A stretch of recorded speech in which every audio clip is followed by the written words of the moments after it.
Saints fans, I am Todd Graffagnini. This is John DeShazier. It is day 8 of New Orleans Saints training camp. It is the New Orleans Saints training camp report right here on CST, presented by SeatGeek. JD, outside yet again.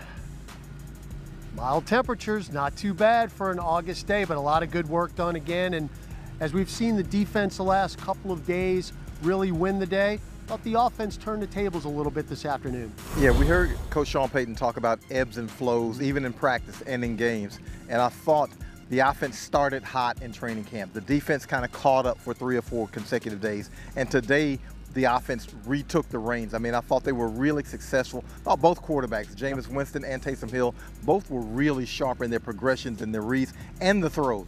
It's one thing to read it, it's another thing to see it, it's another thing to make the completion. And I thought they did a really good job of completing the play. And a lot of that had to do with the protection up front. They had a pocket and they were able to step up if need be. And I thought the receivers did a pretty good job getting open, because we didn't see that earlier on in practice in one-on-one drills. Yeah, I thought the receivers struggled in one-on-ones. I mean, they couldn't separate from the DBs. The DBs got their hands all over them, really got them on the ground, got their hands on a couple of footballs, some pass breakups, and I thought the receivers struggled a bit in the one-on-ones, but when the team drills came around, man, those crossing routes really proved to be lethal against the defense. No question. When you throw on top of that, yak yards, yards after catch, it's always nice when you can turn a 15 or 20-yard gain into a 50 or 60-yarder. Yeah, if you hit a guy in stride, you allow him to do something with the football, and I thought, again, the quarterbacks did a really good job of that, hitting them in stride, putting them in a position where they could do something with it. Marquez Callaway continues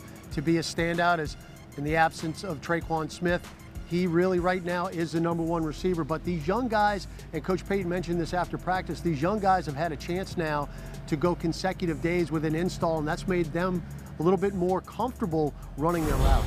Oh, you're talking about young guys and you're talking about installs. They come in, their heads are probably swimming a little bit, and so the best way to learn is repetitively. They're able to go out and repeat the same install, and that has helped them tremendously, because again, I think that during that 3 or 4 day period where the defense had the upper hand, maybe the install was a little bit new to those young guys, but you see the acclimation process, you see the wheels turning faster for them mentally. All right, post-practice, we heard from both Jameis Winston and Taysom Hill.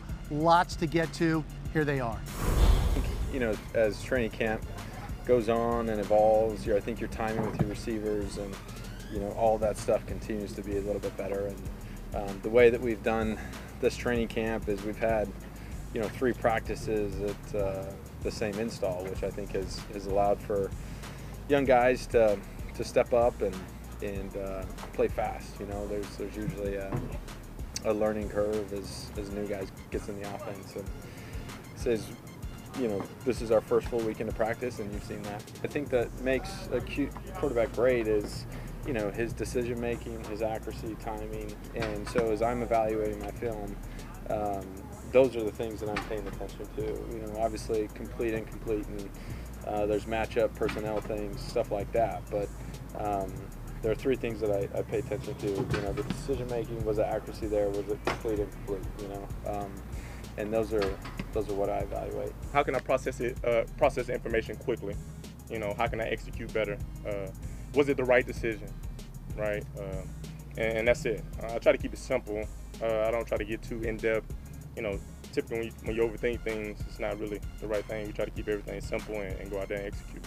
All things aside, man, I'm grateful to be out here and have the opportunity. Like, I'm grateful to talk to you guys, right? Like, I have embraced this process. I've been through, you know, the thick and thin, like, as a quarterback in this league, man. I am taking every day, you know, I'm never taking the day again for granted. You know what I'm saying? So I'm excited. When we return to the New Orleans Saints training camp report right here on CST, my partner John DeShazier, an exclusive interview with cornerback Ken Crawley. All that and more coming up on the show. It's the New Orleans Saints training camp report right here on CST, presented by SeatGeek.